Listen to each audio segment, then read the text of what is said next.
Barbara and Ringo have been together for less than a year.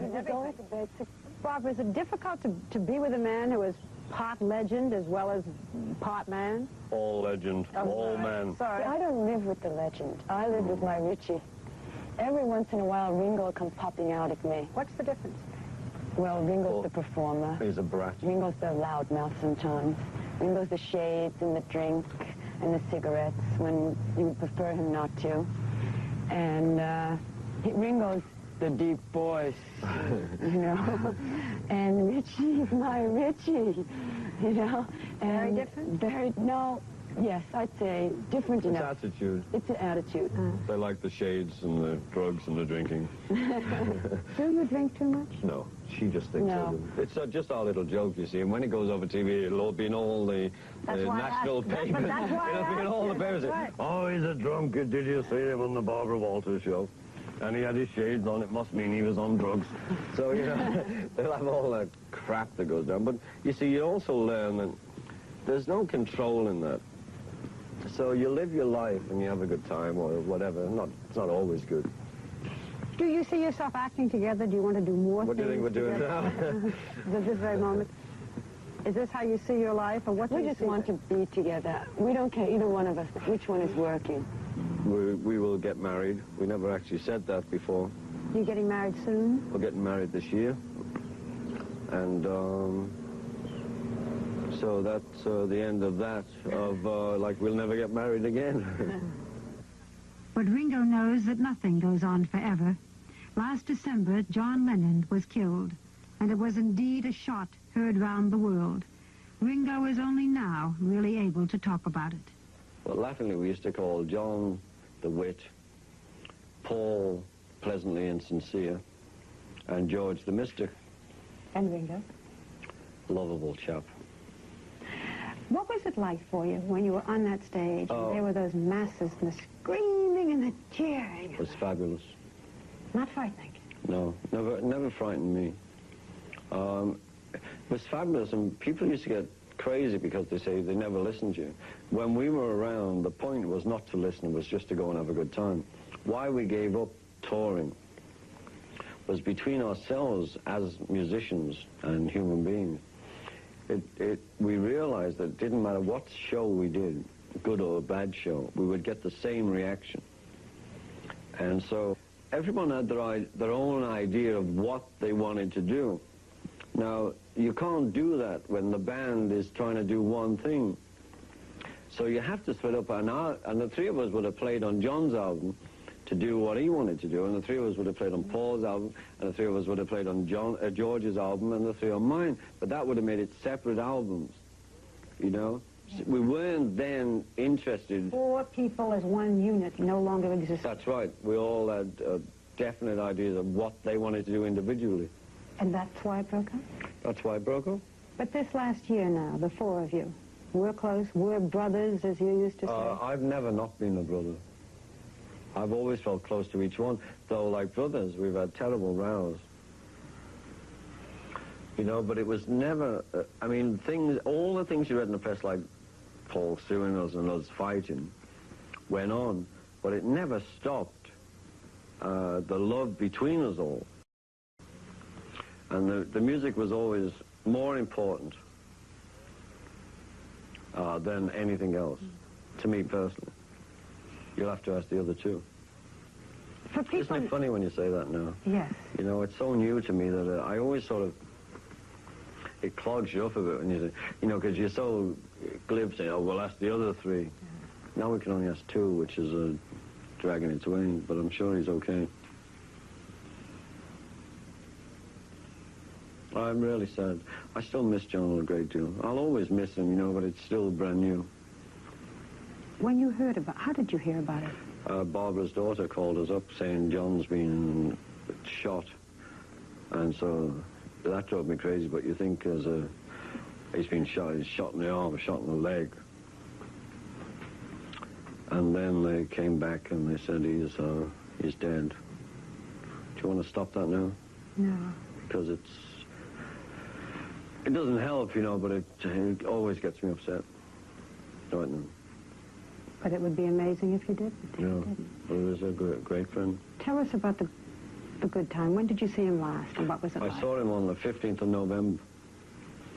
And I was staying in the plaza. We went over to New York for a while.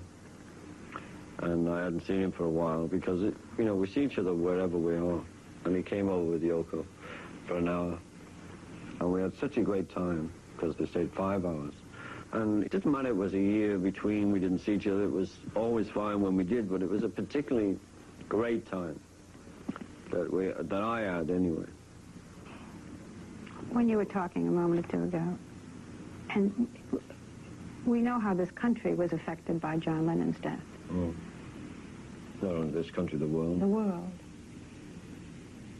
But for you, I mean, for people who grew up with him and cared about, all of you cared about you, loved you, it had such an effect. But for you, it just must have been mind-blowing. It blew me away. But you see, no matter how much it blew me away, I keep quoting this line because it's still an amazing line. I phoned Yoko before. No, in fact, I went into the Dakota. You went to see her right after his death. Yeah, I was in the Bahamas, and as soon as we heard, we rented a plane as early as we could, and we flew up to New York. Not that you can do anything, but you just have to go and say hello, and if there's anything, there's nothing you can do. But say, we're here, and, you want some ice cream or whatever you say, because, your brain is addled at the time. But I said to her, I know how you feel. And the woman, straight as a die, in all honesty, said, no, you don't. Because no matter how close I was to him, I was not half as close as she was to him. And that blew me away, more than anything, I think. And he was happy. Oh, man, they were happy. You've seen, they were two people in one. When you went back to New York to see Yoko, you were so surrounded. It was almost like those days when you used to... I was not surrounded. The crowds and they were waiting at the Dakota. And there were people, while we were there, shouting up, to Yoko, come to the window, or Sean. In fact, it would have been better if they'd all left her alone. Because they're not going to bring him back. And it didn't help her by having this whole crowd outside playing his music, which was, fine if they want to do that, but then why don't you play it at home? And then when we came out, I didn't need to hear people telling me how much they loved the Beatles or any of that when we just lost John, because I wasn't there to see a Beatle. I was there to see my friend, not relating to this band.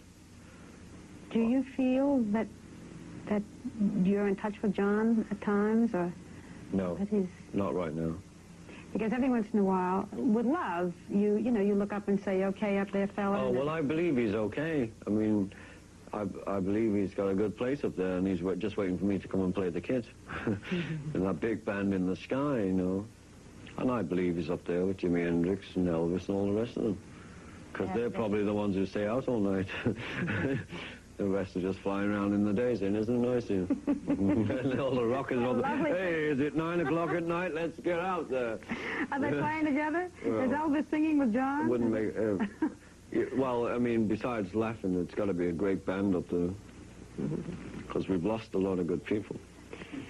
You said once that when you're number one, it's hard to accept anything else, is it? Yeah. As an individual, the notoriety and the publicity and everything else will never be as big as the Beatles. And you don't say to yourself, someday by myself, no, boy. Not anymore.